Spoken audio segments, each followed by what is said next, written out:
Alright, that's it. The first stage of the 2020 European League season has concluded following a 5-week up and down, action-packed clusterfuck of draws. Jesus Christ. There were so many draws. But now we know the 4 participants playing in the EU mini-major in a couple of weeks, and plenty of storylines to talk about with every team as we look ahead to Stage 2, which should be happening around mid-September. Let's go over these guys as I try to illustrate how whack new league systems can be. This is where everybody sits at the end of 9 play days. Rogue finished first over BDS because they won their tiebreaker game during the stage, followed by G2 and Virtus.pro, who will be those 4 teams playing in the major in August. Na'Vi was 1 round away from qualifying over Virtus.pro, but ultimately have to settle for 5th place. Vitality had a bit of a shaky start, but managed to crawl back up into 6th, and Tempra were always punching high during the stage, but had the 2nd most draws of any team during the stage, so they fell towards the end. Empire got beat to hell and had plummeted to the bottom half of the scoreboard before the stage was even halfway over. Team Secret couldn't ride any Challenger League momentum, and Chaos didn't win a single game and had 5 ties. Now, before the season started, there was a lot of talk about how EU's format was near identical to that of the old Pro League system, online best-of-1 matches with no overtime. I don't think anyone's a fan of ties anymore, and considering every other league except LATAM's best-of-2 system doesn't use draws, it kind of seems lazy. The Indian teams in the South Asian Nationals even got best-of-3 double elim, so why couldn't Europe get the same? Well, one reason is the league's recent move from 10 teams to just 8 that they had last season. That increases broadcast time by at least an hour to an hour and a half every play day, and we saw every day would consistently go up right to when the North American League broadcast would start, sometimes by just a couple of minutes. Trying to do a best-of-3 or overtime games would just make the length of EU days even longer and would probably risk overlapping with the rest of their schedule. Plus, North America is slowly beginning to move all their players to Las Vegas, and if they're moving to a LAN league, that just inherently favors a best-of-3, whereas Europe is still playing all of their games from wherever their players are based in that continent. So even with a format that might seem outdated,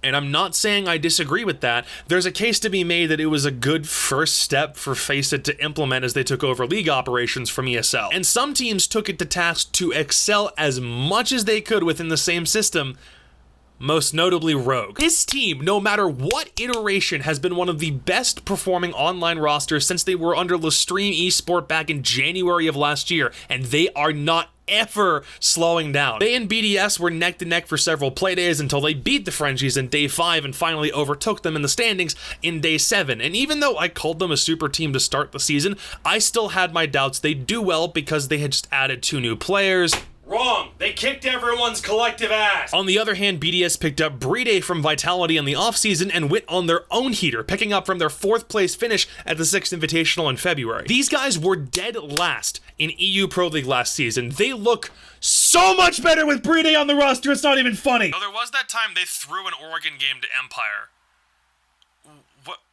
What? G2 had a 3-game win streak to end their stage, so thus far I think their own super team idea seems to be working out, and it came down to the final play day and 1 round from Na'Vi before Virtus.pro were confirmed as the 4th place team. They were bouncing all around the standings from dead last to 3rd place, but a tiebreaker over Na'Vi helped secure them their mini-major spot by the time the stage was done. Somehow, they managed to sneak in with a losing record.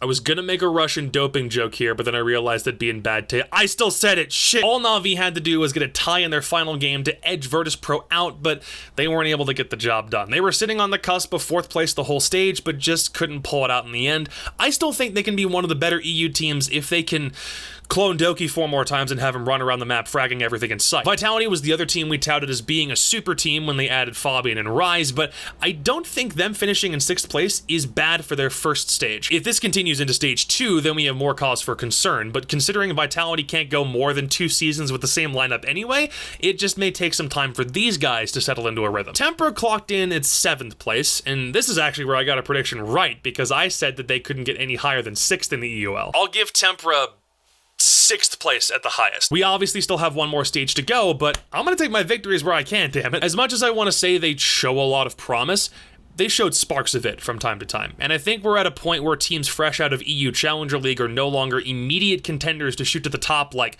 Na'Vi and Empire were.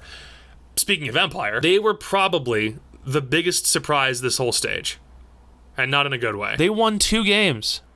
They were a top 4 finishing team for 3 straight seasons. They won Milan, they won Raleigh, and then they plummeted to 8th. Their inconsistency and lack of map pool are really beginning to show. When you're really only playing Clubhouse, Coastline, and Villa, and to varying degrees of success, it might be time to start changing up how you operate. That's actually why I was surprised they went to Oregon at all, and even more surprised when they beat BDS on it one week. They have some serious revamping to do, because I think their ways of playing Siege, they're beginning to catch up to them. Secret clocked in 9th place.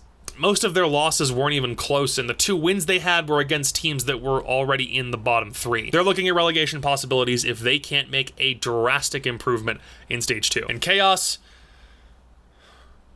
most of their games were draws. Go back to the drawing board, lads.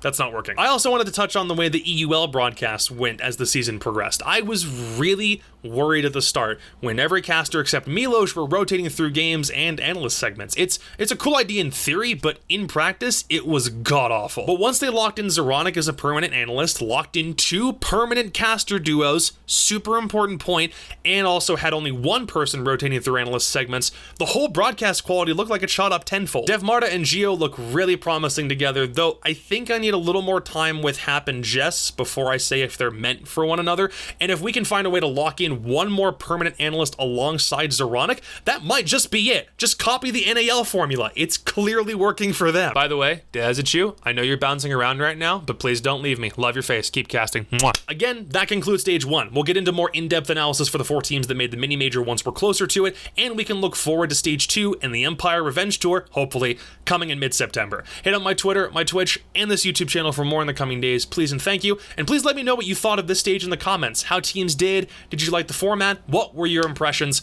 Let me know below. I'll see you later. Peace!